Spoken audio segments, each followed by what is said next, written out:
नमस्कार, प्रभा साक्षी पॉडकास्ट में आप सभी का स्वागत है। आज के इस पॉडकास्ट में बात करेंगे कि चीन कैसे दुनिया का सबसे बड़ा डेट कलेक्टर बन गया, क्या है कर्ज जाल की सच्चाई। तो आइए सुनते हैं आज के इस पॉडकास्ट को। लेकिन उससे पहले अगर आपने हमारे चैनल को सब्सक्राइब नहीं किया है तो जरूर कर ले, ताकि आप रोज ऐसे ही इंटरेस्टिंग और जानकारीपूर्ण पॉडकास्ट सुन सकें।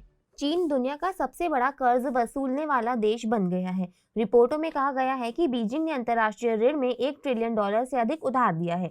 ये ऋण मुख्य रूप से विकासशील देशों को दिए गए हैं जो ऋण चुकाने के लिए संघर्ष कर रहे हैं।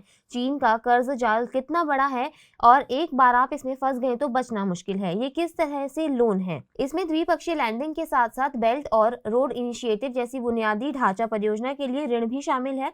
चीन कैसे कर्ज दे रहा है? बीजिंग के कर्ज ट्रैप का एक पैटर्न है। यह वित्तीय संकट वाले देशों को लक्षित करता है। इसमें स्पेशली ग्लोबल साउथ के देश शामिल हैं। चीन उनका बड़ा ऋणदाता है।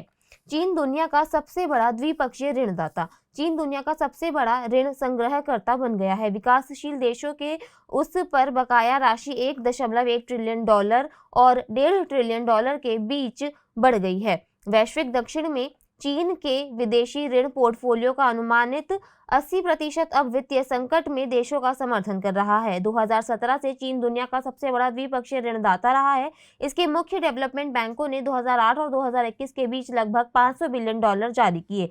हालांकि इसमें से कुछ बेल्ट एंड रोड पहल से पहले का है।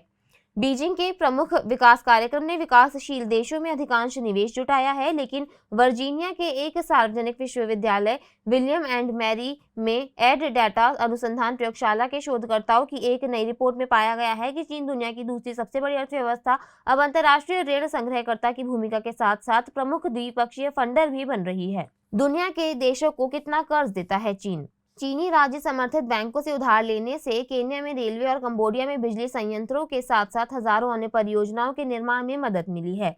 एड डेटा शोधकर्ताओं ने 165 निम्न और मध्यम आय वाले देशों में 20,985 परियोजनाओं का विश्लेषण किया है, जिन्हें 2000 और 2021 के बीच $1.34 ट्रिलियन के अनुदान और ऋण के वित्त पोषित किया गया है। शोधकर्ताओं ने पाया कि जैसे जैसे चीनी ऋणदाताओं का कर्ज बढ़ा है, निलंबित या रद्द की गई परियोजनाओं की संख्या भी बढ़ी है। वित्तीय संकट वाले या इसके जोखिम वाले देशों को दिए गए ऋण में बड़ी हिस्सेदारी के साथ बीजिंग अब डिफॉल्ट के जोखिम के बारे में चिंतित है। जून में जाम्बिया $6.3 बिलियन के ऋण के पुनर्गठन के लिए एक ऐतिहासिक समझौते पर पहुंचा, जिसका 2/3 हिस्सा चीन के निर्यात आयात बैंक, जो देश के 2 मुख्य नीति बैंकों में से एक हैं, इंफ्रास्ट्रक्चर कर्ज डेप्ट पोर्टफोलियो से भी अधिक। भविष्य में चूक के जोखिम को कम करने के लिए चीनी नीति निर्माताओं ने कई उपाय पेश किए हैं, जिनमें बुनियादी ढांचा परियोजनाओं के लिए ऋण कम करना और आपातकालीन ऋण देना शामिल है। 2015 में बुनियादी ढांचा परियोजना ऋण चीन के ऋण पोर्टफोलियो का 60% से अधिक था। 2021 तक हिस्सेदारी 30% से कुछ अधिक थी, जिसमें आपातकालीन ऋण का योगदान लगभग 60% था। शोधकर्ताओं ने निष्कर्ष निकाला है कि चीन तेजी से एक अंतर्राष्ट्रीय संकट प्रबंधक की तरह व्यवहार कर रहा है। चीन ने वित्तीय संकट में फंसे देशों के लिए सुरक्षा जाल बनाया है। समय पर ऋण न चुकाने पर जुर्माना। एक और तरीका जिससे चीनी ऋणदाता अपने जोखिम को कम करने की कोशिश कर रहे हैं, वह देर से भुगतान के लिए जुर्माना बढ़ाना है।